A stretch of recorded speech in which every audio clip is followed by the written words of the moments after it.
Heyo everybody, good morning, or, well, morning for me, good possibly early afternoon by the time this video is up for you, and time for my live reaction to One Piece 866.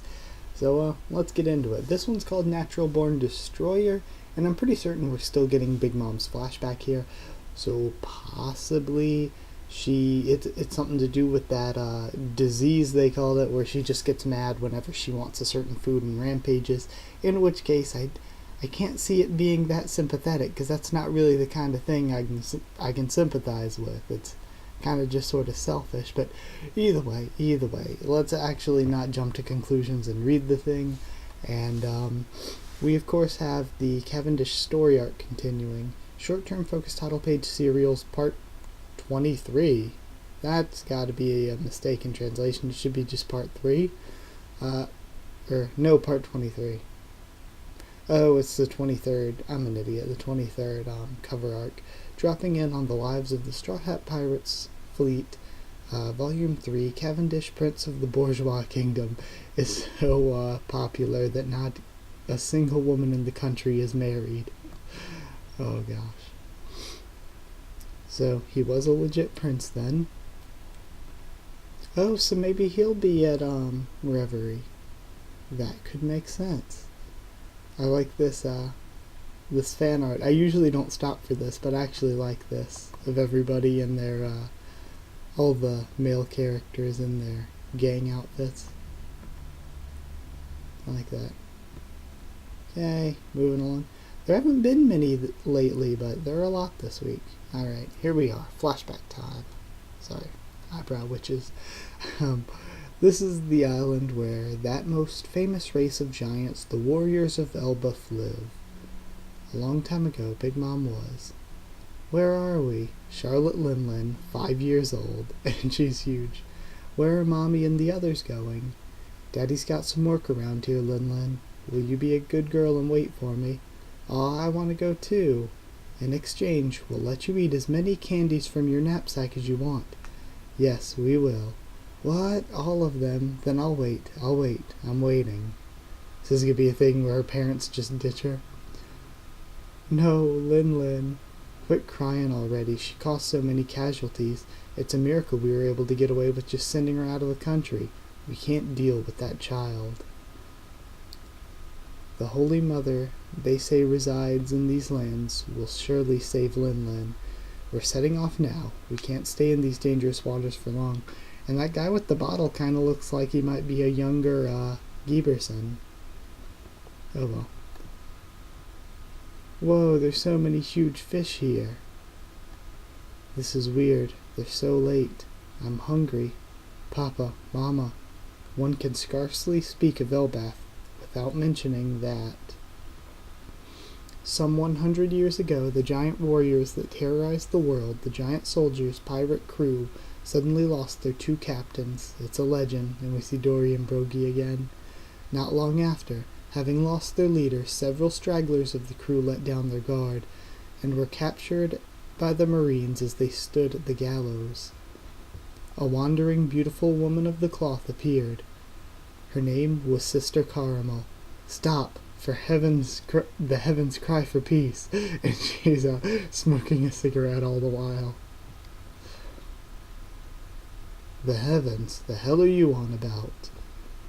Have you any idea of the terror these monsters have inflicted on this world?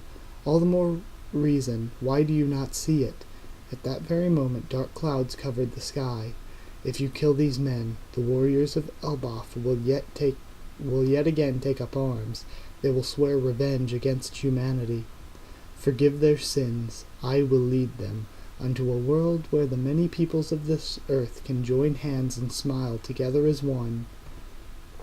Caramel eventually came to be called Holy Mother, or just Mother, and with no regard for class or race, took in children that had nowhere else to go.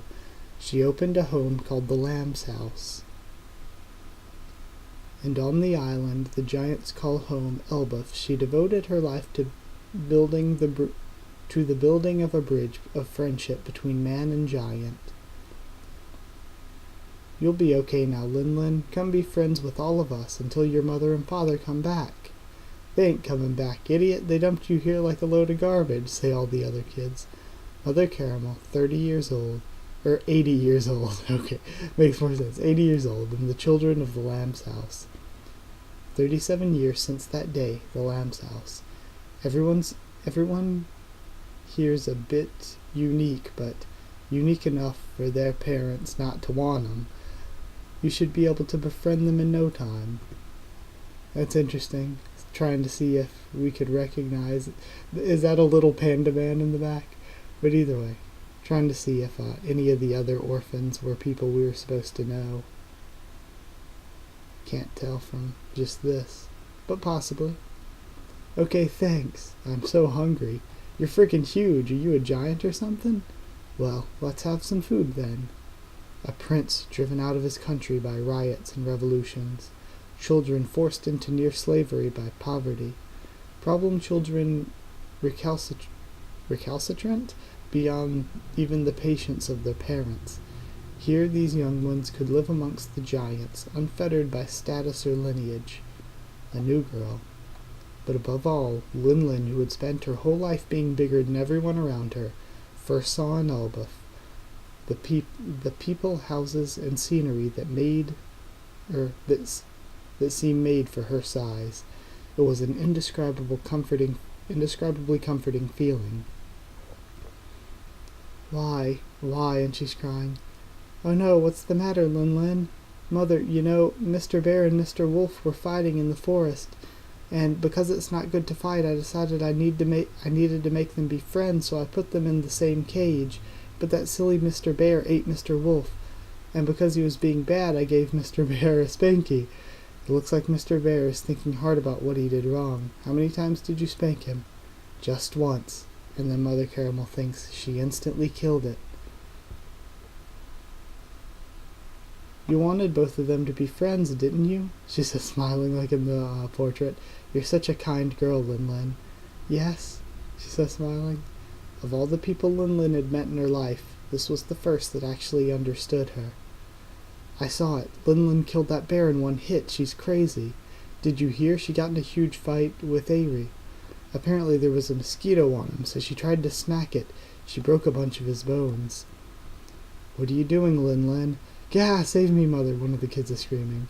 He has one extra joint, so I thought I'd tear that extra bit off for him. No, he's from the Longarm tribe. That's how he's supposed to be. He has fins, so I thought I'd just rip him off for him. No, the mer people look like fish. That's how they're supposed to be. Everyone forgive her. Lin is a kind girl. Caramel forgave everything she did. 10 months later.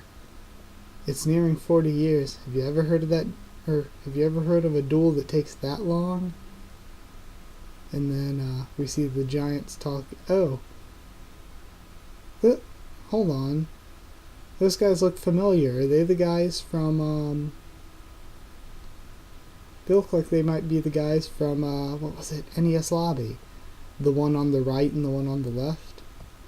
I feel ya. I say we give them 10 more years and then go get them. Yeah, it must be them. New World Warland, Elbaf. The great warriors of the land took Lin in with tolerance and generosity. Wait for me. Lin's gonna kill us. And she's chasing around another giant girl. Yo, Lin, are you and your friends ready? For what, Kadoshi? What do you mean ready?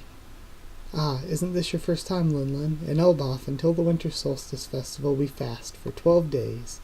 Fast? We don't eat anything. The only thing that can pass your lips is water. The 12 days start tomorrow. I'm gonna get so hungry. But if you just bear with it for a little while, you get to enjoy the festival. Fight with yourself, Rudy. And the kid gets knocked out. Rudy? Doesn't this mean he's like super old though? I mean, I guess we don't totally get how Big Mom and his age work. But either way, one day either Dory or Brogy will return. They will revive the giant warrior pirates. You're a warrior. Keep fighting, Rudy. Ah, it's that violent kid. Kay, he says. That's so cool. This is, again, getting more into his dream of how he wants to revive the giant pirates. Zabababa, I like that spirit of yours, Rudy. Bojajaja. Lord Fallbeard, Lord Mountbeard. Jarl Fallbeard, 344 years old. Okay, it makes sense. The giants are just different at aging. Jarl Mountbeard, 345 years old. Former captains of the giant warrior pirates, oldest warriors in the world, heroes of the giant people. Caramel and her talk of trade are all well and good, but we mustn't forget the way of the warrior.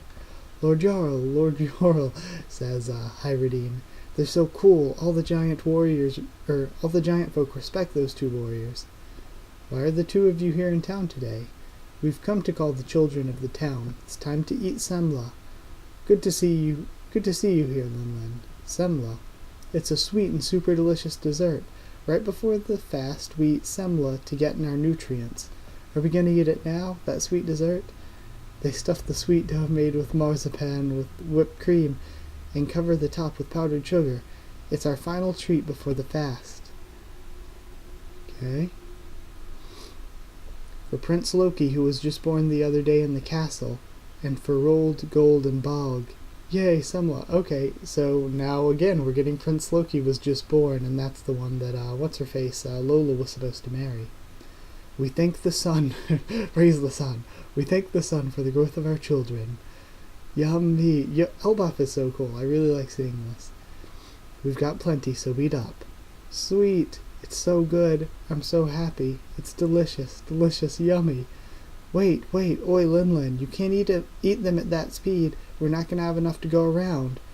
Then the warriors try to stop her. Yummy. Semla are so yummy. The third day of the fast. Mother, I'm so hungry I feel like I'm going to die. The winter solstice festival celebrates the death and rebirth of the sun. The sun will pass through the harsh winter and will once again warm us with its benevolent light. Fourth day. The more it hurts, the deeper your gratitude to the sun will be. If Mother says so, I will try. Linlin had come to love Mother with all her heart. I'm so thin now. You haven't changed at all, say the other kids. That semla, so delicious. I want to eat some now. The seventh day. This horrible Mother, help. What's the matter, Girth? It's Linlin. And now we see the village in flames, all the warriors down on the ground. My God, Linlin, bring semla. Semra! Linlin's destroyed the village of Elbaf. This is a nightmare. You've finally gone and done it, Linlin. You have no right to even be thankful to the sun. There's a limit to how much we can forgive, even for a child. Lord Jarl. Caramel, my apologies, but this one is no child. Stop, Lord Jarl. She's a demon. Semla. And I kind of agree. I don't really feel bad for Big Mom at all. If this was supposed to be a sympathetic backstory, not getting it. Not at all. I mean, I feel like she's just kind of a selfish jerk at this point. I mean, it was a good chapter. I loved seeing Elbaf and the culture behind it and all. It's just as for Big Mom as a character, not feeling anything special for her. If anything, it makes me think, okay, she's been a selfish jerk to everybody ever since she was a kid. And I think just being forgiven again and again and told, it's alright, you're a good kid, maybe didn't do anything to make it so that it maybe even reinforced her bad behavior. Doing stuff that could possibly maim another kid and saying, it's fine, forgive her, she's a good girl. I think that that maybe sort of lessened the impact of her actions in her mind and maybe made it even worse. But either way, I guess, if you didn't like the video, comment down there, tell me what you thought of this chapter, what you thought of my thoughts on it. Review will be up tomorrow as usual. Guess subscribe for more One Piece, both anime, manga, and a ton of other anime and manga more. Follow on Twitter if you want to try to keep you updated there and stuff on the channel. That's it. Thank you once again for watching. I'll see you all next time.